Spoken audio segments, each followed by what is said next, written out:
Assalamualaikum warahmatullahi wabarakatuh. Di sini saya akan menjelaskan dan mempresentasikan apa aja sih, apa itu sih Arduino atau interfacing ya, istilahnya interfacing. Di sini ada dua materi biar lebih cepat. Jadi saya jadikan satu. Oke, yang pertama implementasi interfacing berbasis Arduino dengan sensor HCSR04 dan implementasi interfacing berbasis Arduino menggunakan lampu ya. Jadi kita menggunakan memasukkan codingan dan hanya memiliki sebuah device Arduino, yaitu pakai Arduino Uno 3, dan ini ada 4 sisi jalan. Oke, lanjut saja. Oke, yang pertama, pendahuluan tentang interfacing. Interfacing adalah sistem kendali yang diimplementasikan dalam berbagai aspek dan bidang, terutama untuk segenap sektor industri, yang memerlukan sebuah kontrol terpadu dengan harapan untuk mempertahankan atau bahkan meningkatkan efisiensi kerja apabila dibandingkan dengan menggunakan tenaga kerja manusia. Jadi menggunakan Arduino ini lebih tepatnya mempersimpel dan mempersingkat waktu juga. Oke, sistem kendali saat ini kan mampu menempatkan posisinya sebagai fitur yang sangat canggih dan mutlak untuk dilakukan, dan itu semua sekarang wajib pakai robot ya, harus dikendalikan pakai robot dan cepat. Oke, berbagai model dan bentuk telah dihasilkan mulai dari microcontroller hingga microcontroller dan microprosesor, contohnya Arduino tersebut. Oke, nah ini yang benar. Apa itu Arduino? Arduino adalah sebuah sistem atau penghubung saklar otomatis yang diimplementasikan terhadap perkembangan sistem analog semula yang membantu operasi dengan seseorang operator. Jadi Arduino ini harus ada operatornya. Jika tidak ada operatornya, bangun codingannya dari mana, bos? Kan nggak bisa. Oke, karena tingkat operasi dan daya tahan terbatas. Jadi Arduino ini nggak bisa sembarangan dioperasikan ya. Jadi harus ada biaya maintenance dan uh, perawatan lah istilahnya. Oke, seiring dengan keterbatasan manusia atau operator yang hingga saat ini variatif dalam perancangannya. Apa itu maksudnya variatif dalam perancangannya? Jadi Arduino itu sebenarnya kayak aplikasi ya, ada versi-versinya kayak Arduino Uno 1, Uno 2, Uno 3, 3.1, 3.2, seperti aplikasi lah. Jadi untuk menambahkan perangkat elektronik dan mengupdate sistemnya. Oke, berawal dari sistem, saklar manual hingga konsep switching pada elemen elektronika seperti transistor, dioda, SCR, dan lain-lain. Nah, di sini menarik. Saya suka Arduino itu karena satu buah device itu bisa menjalankan beberapa program dan beberapa device lainnya juga. Yang penting sinkron dan codingannya sama semua. Oke, kita lanjutkan. Nah, tujuan penggunaan Arduino itu apa? Mengimplementasikan sebuah sistem kendali terpadu sebagai sistem. Oke, yang pertama. Yang kedua, mengetahui prinsip dasar pemrograman berbasis microcontroller Arduino. Oke, yang kedua itu. Yang ketiga, mengetahui teknik interfacing komunikasi port dengan PC. Jadi berkomunikasi antara device non PC, ya sebenarnya hampir kayak PC sih, terus ke PC yang ada sistem operasinya. Dan Arduino itu sebenarnya ada sistem operasinya, tapi versinya versi light, kayak versi kecil gitu ya. Oke, manfaat penggunaan Arduino adalah memberikan wawasan pemrograman modul sistem kendali. Yang pertama. Kedua, memberikan wawasan perancangan modul sistem kendali. Oke, modul perancangan dan pemrograman. Yang ketiga, memberikan wawasan teknik interfacing, input output dengan microcontroller tipe Arduino dalam berbagai variasi modulnya. Sudah saya singgung sebelumnya karena Arduino itu dan atau microcontroller ya, itu lebih banyak banget serinya, jadi agak susah untuk buat ngapalin satu-satu. Jadi agak banyak. Oke, kita lanjutkan.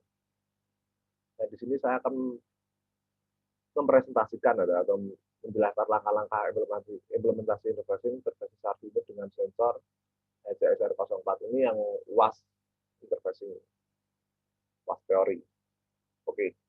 Nah, di sini saya menggunakan Arduino Uno 5 dan sensor HCSR04 serta suplai tegangan 1D sebesar 4 volt DC ya. Nah, di sini ada Arduino ya, simple ya sebenarnya. Dan ada sebuah sensor ultrasonik hanya 4 pin ya, itu hanya cuman grounding, VCC, trigger, sama echo. dan 1 daya tegangan 4 volt. Nah, ini bahannya cuma 3 ini aja ya. Oke. Nah, caranya gimana? Pertama-tama kita cocokkan pin dari pin Arduino ini ke pin ultrasonic. Jadi istilahnya kita kayak memasukkan program di sebuah Arduino. Nah, jadi kita harus memasukkan pin nomor berapa sih yang mau digunakan. Misalkan saya menggunakan pin nomor 6 dan pin nomor 7. Nah, pin nomor 6 ini ada ECO. ECO itu uh, gambar sinyal dari pemrograman coding kita. Nah, yang pin nomor 7 itu penerima sinyal. Jadi kita bolak-balik terus uh,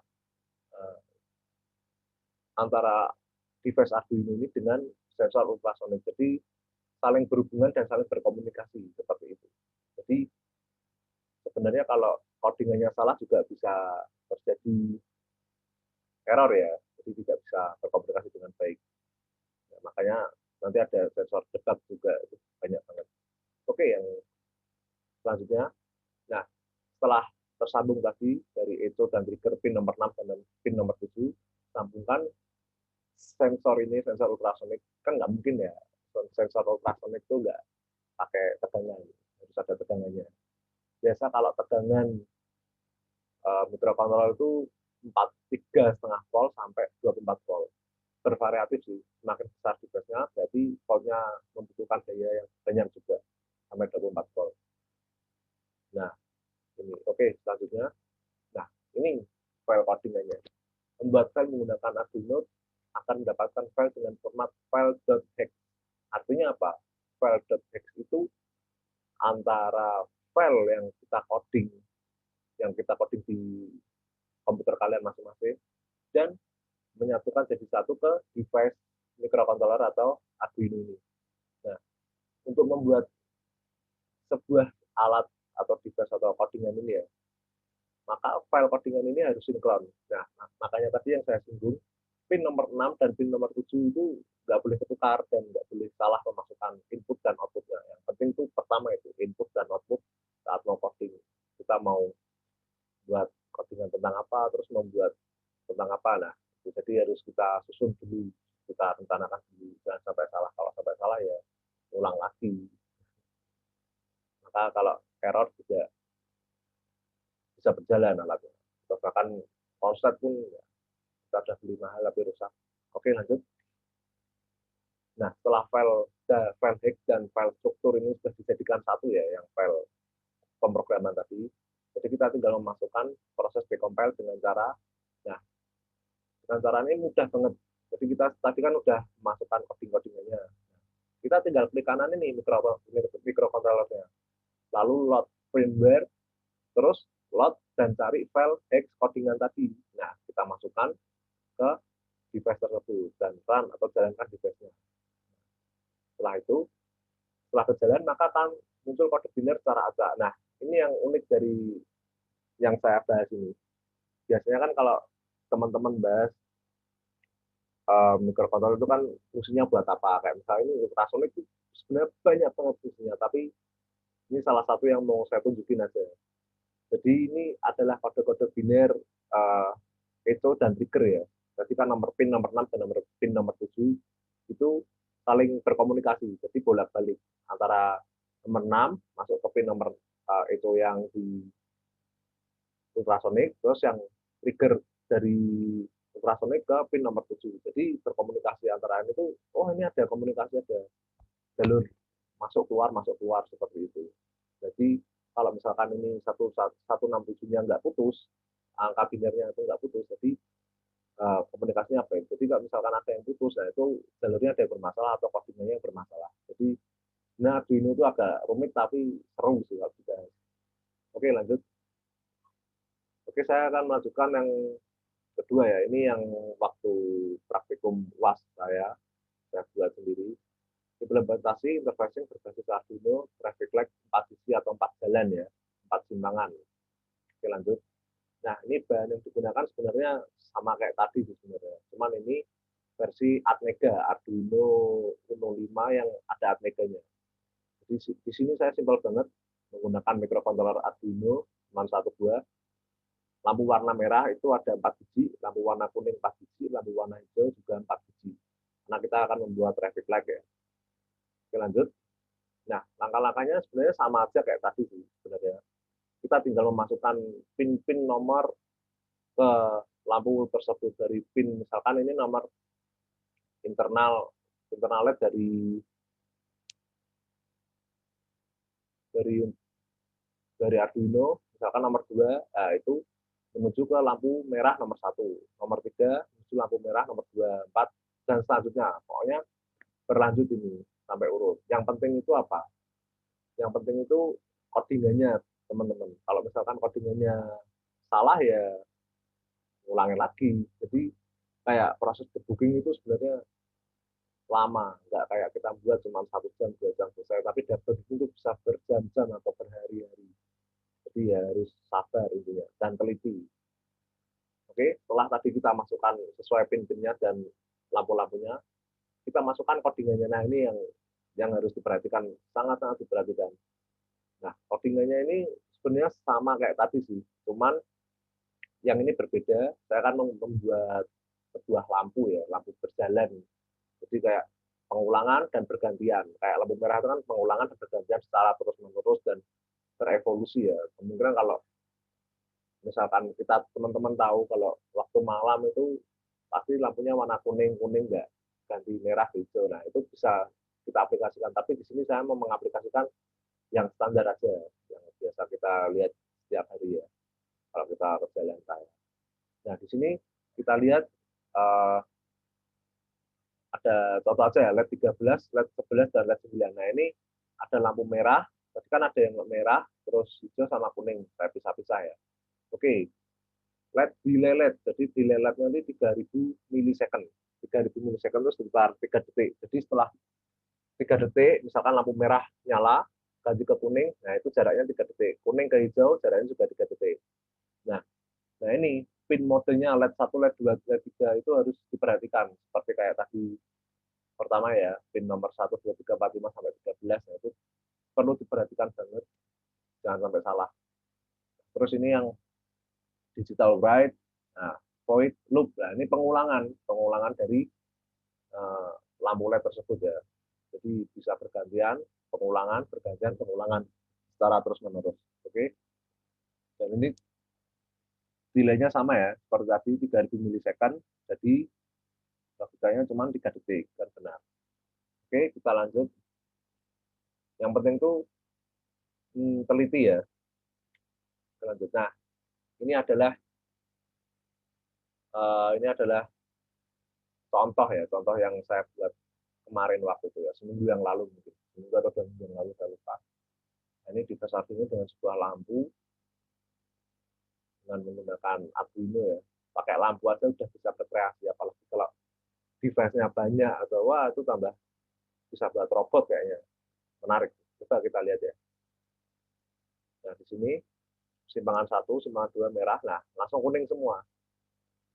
Nah, terus ini hijau bergantian. Tadi yang sini merah, sini hijau. Seperti itu. Ini sebenarnya cuma pengulangan aja sih.